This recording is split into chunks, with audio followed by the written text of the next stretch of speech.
Hello, Chameleon Wranglers. This is Bill Strand, and I am here with Jonathan Hill. Jonathan, welcome to the podcast. Thanks for having me, Bill. Well, you're going to be here as more than just a guest because starting next week, we're going to be hosting the iPardalis podcast here on the Chameleon Academy network. And so I want to say welcome to the family. Thanks. It's a lot of. I mean, it's really exciting. So, Well, we can just start off. And this episode is meant to introduce to all of you out there Jonathan's podcast. And the first question is, what do you hope to accomplish with this? But I think it would be useful if we both answered that question, as people may be wondering, Bill, what's going on?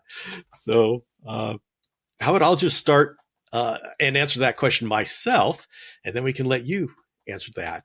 And so, folks, this is the end of the 8th season. So I've been doing this podcast for 8 years. And of course, I've been involved with the community in however the technology has morphed.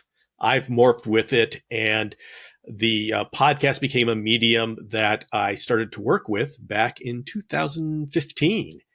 And so the Chameleon Academy podcast, which started off as Chameleon Breeder podcast, has been a way for me to grow. I've been able to share with the community everything that I have had as far as my experiences, but also by having this podcast, I was able to bring on people from around the world, and I was able to learn from them on this podcast. And I will say these last 8 years have been the time of the greatest growth in my entire life.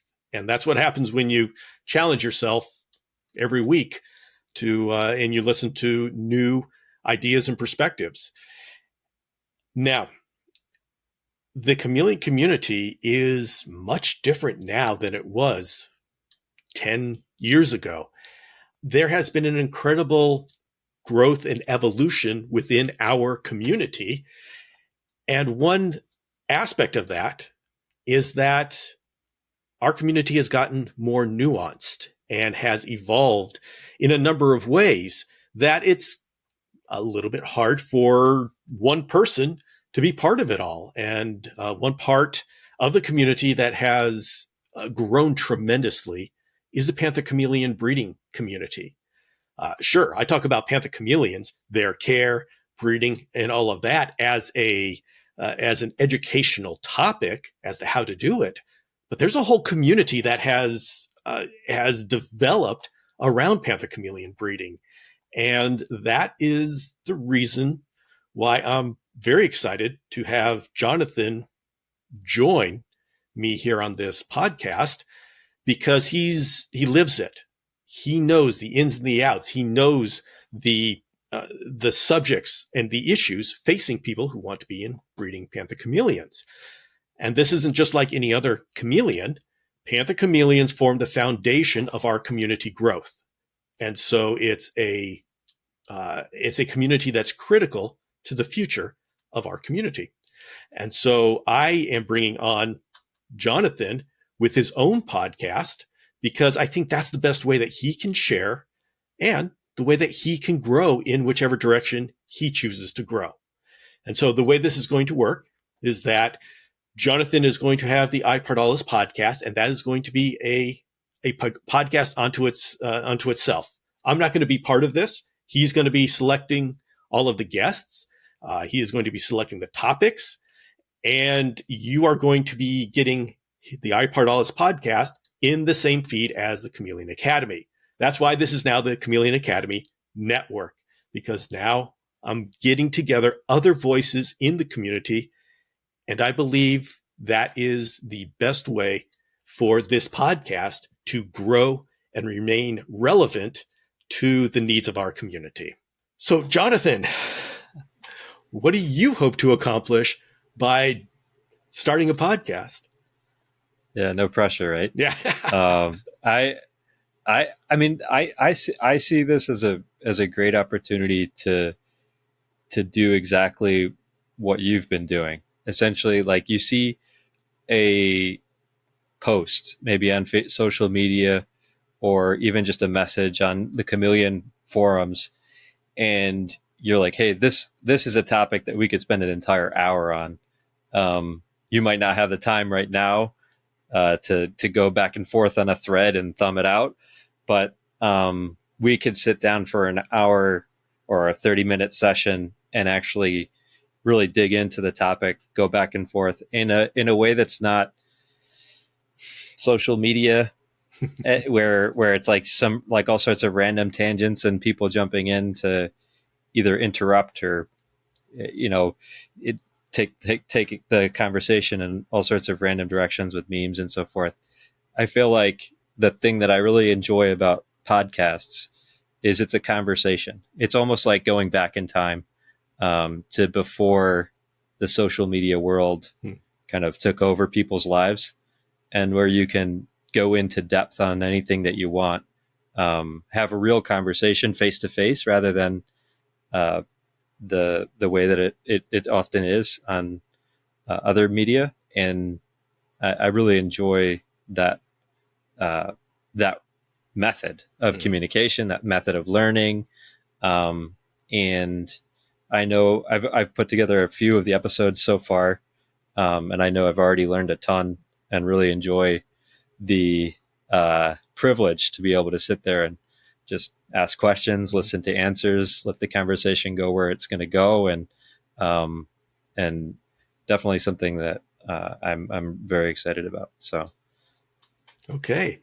So what can your listeners expect? And by that, I mean, what kind of structure, how often, where do they find everything that you've put together? What is the nature of what you've created? I'm not a very structured thinker, which maybe some of you have noticed, but the way I see it, I'd like this first group of podcasts to start to be a conversation about selective breeding of panther chameleons, where we start out with a more technical conversation about the type of information that you need to do a good job, the technical concepts that are going to come up very quickly as you dig in, and then varying experience levels. We've talked about this before, but there's people who have been doing this for decades, right? There's people who have been doing this for 5 years. There's people who are just getting started now with all this information that's out there available to us. And I hope that what we can do with this first section is introduce people to some of those participants, some of the people that are kind of representing those cohorts of breeders, and hopefully some other people say, hey, you should talk to me. And then, we can keep that conversation going and get different perspectives about how breeders approach this challenge of selectively breeding panther chameleons. Because with this species, you have locale, which is one thing that we usually start with as far as like your decision about what the breeders that you're going to select. Like they're going to go with Ambilobe or Mbanja or Nosy B, and then they'll try to get animals of that one locale and breed. But then there's a next level question of, well, what type of colors are you looking to try to produce? Do you want to be able to tell your customer that your goal is to produce the sire's look? Because most of the time that's how it's sold to customers, is with the sire picture, right? And so there's a lot of people who come to the hobby, I think, especially with panthers, where they've seen a gorgeous sire picture. The once in a lifetime image for that animal is used for advertising. And then someone buys a panther. Sometimes for decades. Yeah, maybe decades, right? Yeah, maybe that one is still up there, even though it's his grandchildren and so forth, right?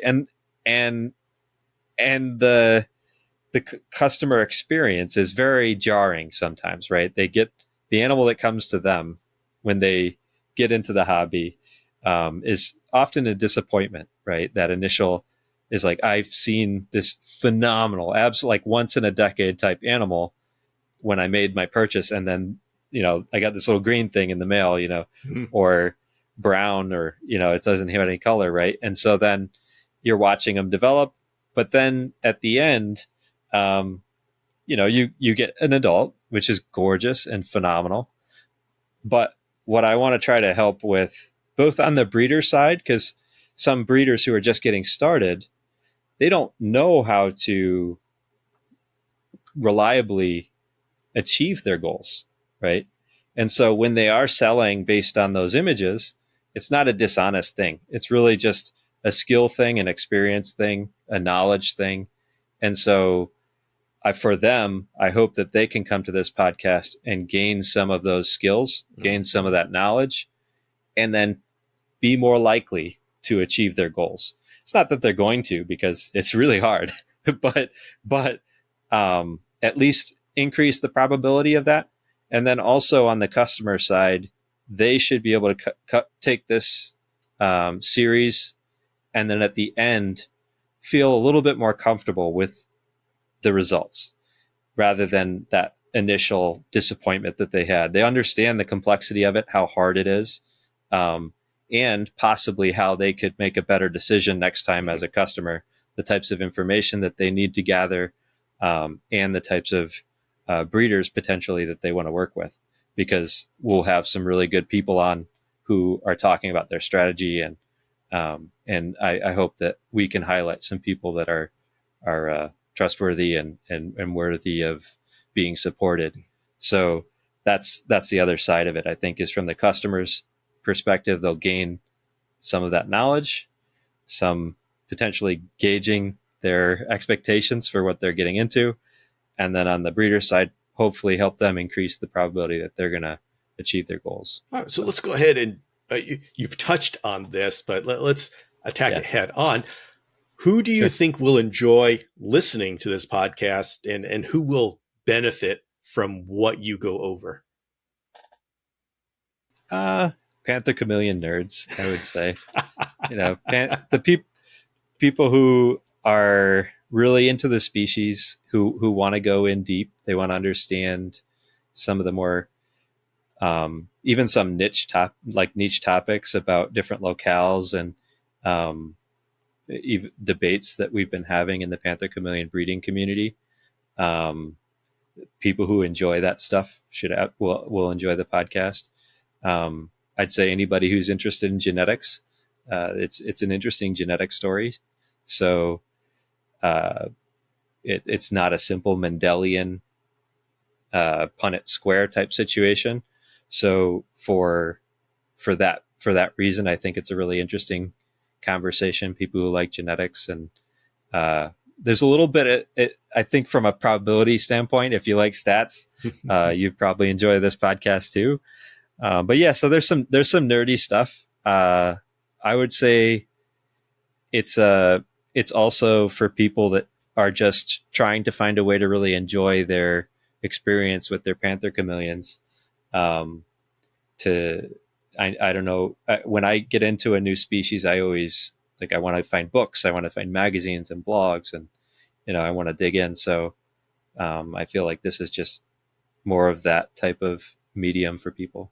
Jonathan, when I started off with panther chameleons back in the 90s, I just got a good looking male, and I grabbed a female that was labeled the same locale.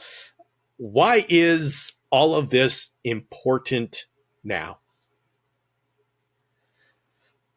Well, I mean, so I think it's important because there's a lot going on in the panther chameleon market, right? There are still people grabbing unlineaged, like completely random unlineaged animals, and putting them together, trying to have fun with their project, and that's fine, right? That happens all over herpetoculture. But what I think is really interesting about this species is there's so much potential for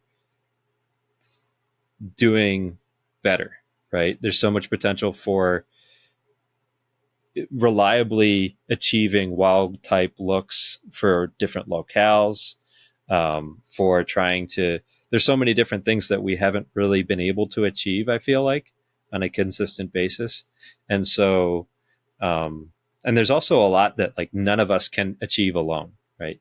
So I can work really hard at yellow body blue bar ambulobe, and I don't have time to do Umbanja and OZB and Simbava and so forth. And what my hope would be is that there becomes a similar standard achieved in all of these different locales, and you have people who dedicate themselves to that.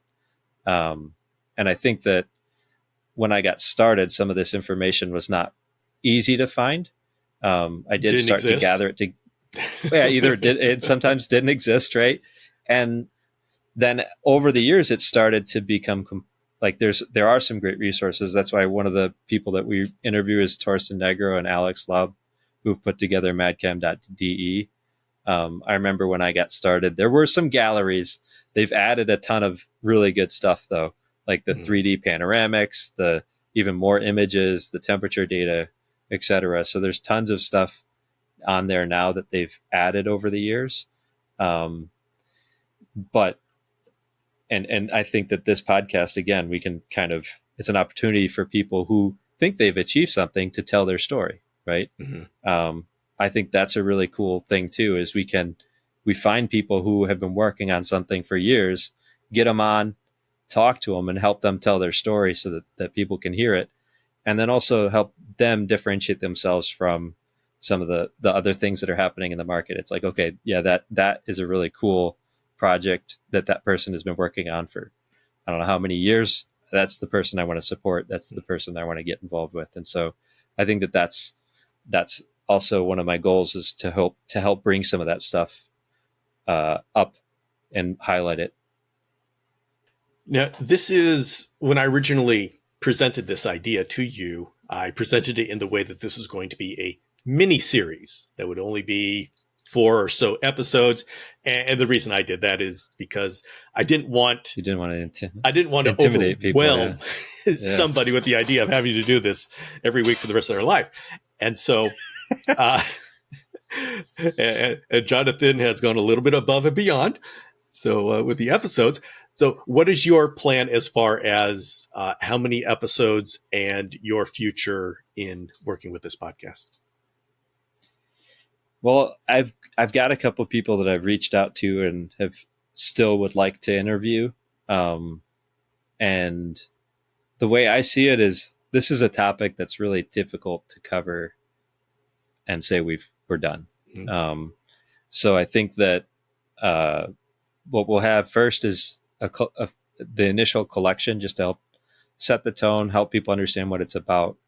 And then I hope we can do kind of a part 2 and do another release of another collection of episodes, and we can release them as we record them and as they're ready. And as the network grows, it'll be easier to fit that stuff in.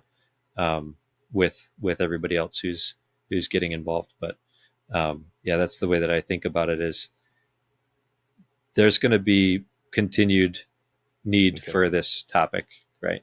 Yeah. And for everybody, this was really my intention, is to offer a you call it a safe space for people to experiment with podcasting.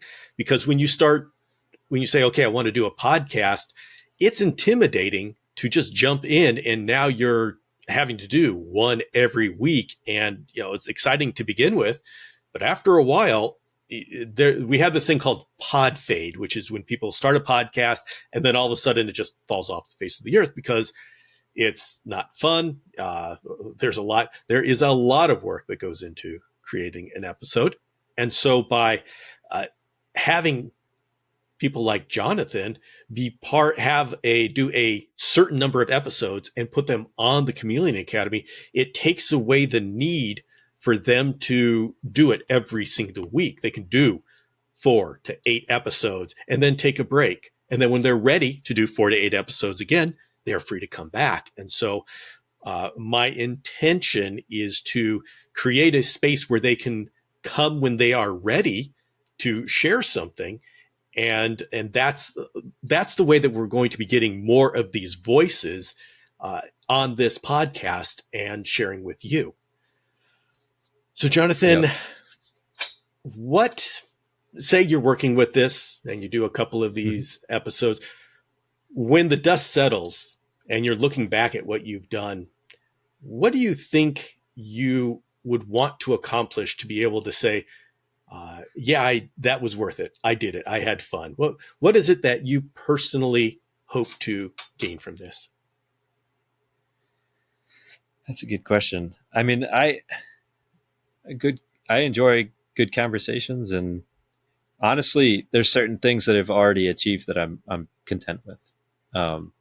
So I'd never talked to Torsten before. Yeah. I've used his website for 8 years, and I've been on there all the time referencing it. I got to talk to him for an hour. That was amazing. Yeah. Brian Stewart. I've worked with Brian Stewart for 6-7 years. I've watched him do his thing as a breeder, and I knew that he had been doing it for a really long time. Started in the 90s, and I had the opportunity to talk to him. I've worked closely with Robbie Anderson and Brian Long for many years.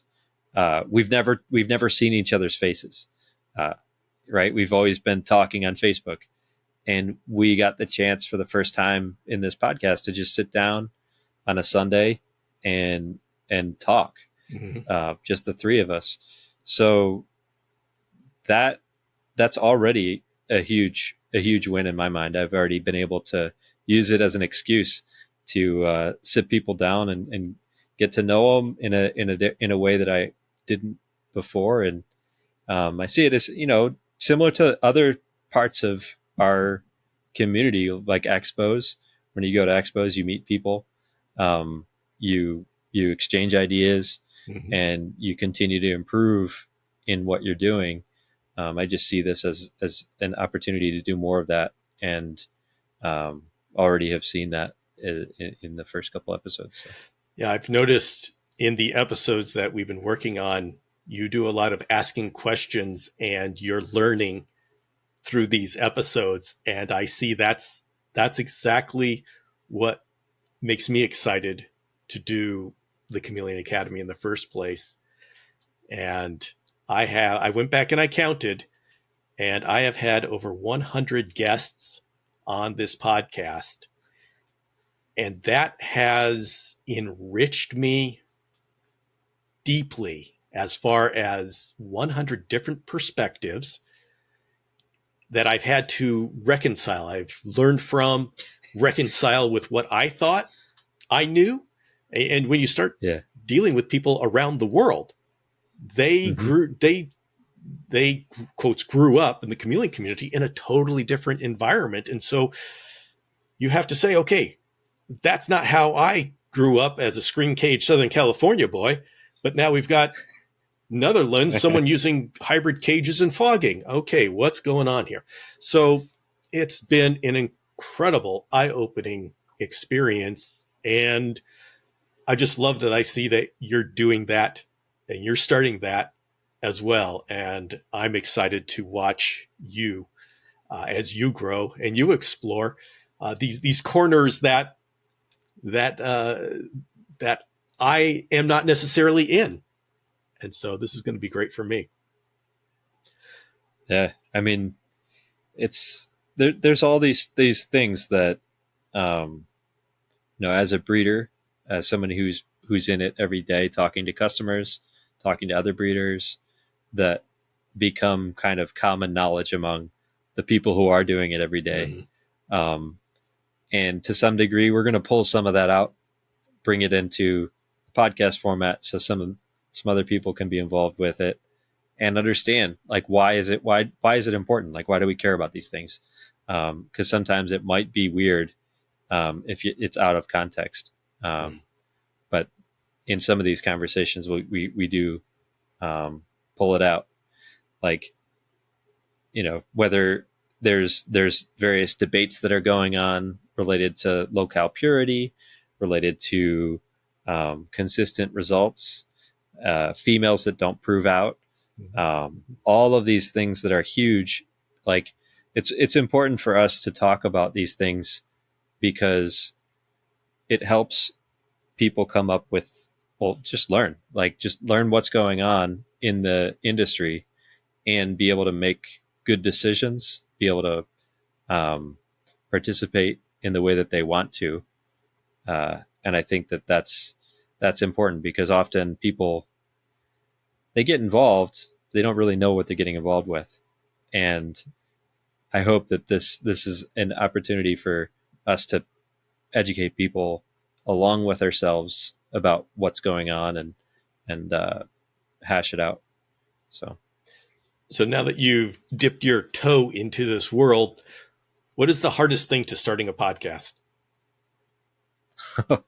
Oh, I mean, video editing was new for me, so that was hard. I had to figure a lot of stuff out there. The scheduling, like trying to find ways, because I have a full-time job. I have a panther chameleon breeding business, 2 young daughters. Fitting interviews into that schedule is very difficult. And international interviews. Yeah, we did that one early in the morning to make that work for Torsten. Yeah, I mean, they're fitting. You basically just the scheduling is complex. The amount of effort that goes into planning and then editing and decisions. Like on my intro podcast, I had a cough, so there's lots of editing out the like coughing moments and extra work related to that. But it was just kind of thing where it's like you got to get it done. I had a goal to try to achieve it, to get it done, but in October, and didn't. I think it was like October 31st, and I was still, like recording and editing. It just takes a lot longer than I initially thought to do things, and then also I'm not great on the initial, like especially by myself. When you record something by yourself, just like looking into the camera, it's amazing how difficult that is and how awkward it is. So that I did a lot of outtakes. I did a lot of stuff where I was just like, I can't use this. You have to record this again. And you're trying to get like a 5 to 10 minute segment and it takes you an hour. So yeah, a lot of that. Yeah. So I got a taste of that, which it was good. I also have a bit of a stutter, where like I'll repeat myself, especially when I'm thinking, and that becomes very apparent when watching it, but not necessarily when I'm recording it the first time. So there's some stuff that it's personal challenges, but lots of fun. So. Yeah, and so everybody, the iPardalis podcast is actually both audio and video. And so on this Chameleon Academy network, if you are subscribed on whatever podcast provider you have, you will get the audio version. It'll come in the feed. You'll get a notification just like you do with the Chameleon Academy podcast. These episodes will show up on the Chameleon Academy podcast app on the iOS and an Android app. The video, on the other hand, you're going to find that on the iPardalis YouTube channel. And so if you want to watch, actually see the faces, you can go there. And so that's the way it's going to work. And we are going to launch the first episode. Is that Monday, November 27th? Let me make sure I've got that right. Yep, Monday, November 27th. And then we'll be launching an episode every Monday for the next 6 weeks, unless Jonathan records more, and then, well, we'll just keep going. Now there will be 2 more. Okay. Yeah. All right. At least 2 more. So, well, I'm very excited for this. I'm very happy for this new chapter in the Life of the Chameleon Academy podcast. And I remember 10 years ago, I was very disappointed because I loved podcasts and I wanted to listen to a podcast about chameleons, and there just wasn't one. And I was so disappointed. And everybody has heard the story. I said, somebody should make a podcast about chameleons. And then I finally looked in the mirror and said, okay, I'm a somebody. And so I did it. But as I was listening to Jonathan's episodes, I realized it's finally come full circle. I'm now listening to a chameleon podcast, and I love it. So, so this has been a great evolution. So, okay, any final words you want to tell the wonderful audience before we tell them to look for Monday's episode? No, I'm very open to feedback. So whatever your thoughts are, feel free to get in touch. Let me know. Put it in the comments. You name it. I'll be following it pretty closely to take that to parasitism. And I think right now the next topic that I hope to cover besides selectively breeding is parasitology and iPardalis. So it's a topic that I feel like I did not understand when I got involved, and have learned a lot about, but also think that it's a key piece of our husbandry that we need to incorporate, just like hydration, UVB, nutrition, and it's one that I think that breeders specifically have a lot of experience with and could share the information that they've learned over the years, whether that be in acclimating wild caught or actually dealing with a large number of animals with an infection of some sort. Because I think that with most people, they only have a sample of one. If a breeder has an issue with a parasite, they could get a sample of 50, a sample of 100. They start to get to the numbers where the information that they gain from their experience is generalizable to other situations. It's not just a one-off case where somebody did one thing and there was an outcome. They can start to quantify it at a level that is actually useful to other people to understand what the implications of things like say reinfection rates, drug effectiveness, you name it. There's tons of things that you can't know from just one animal.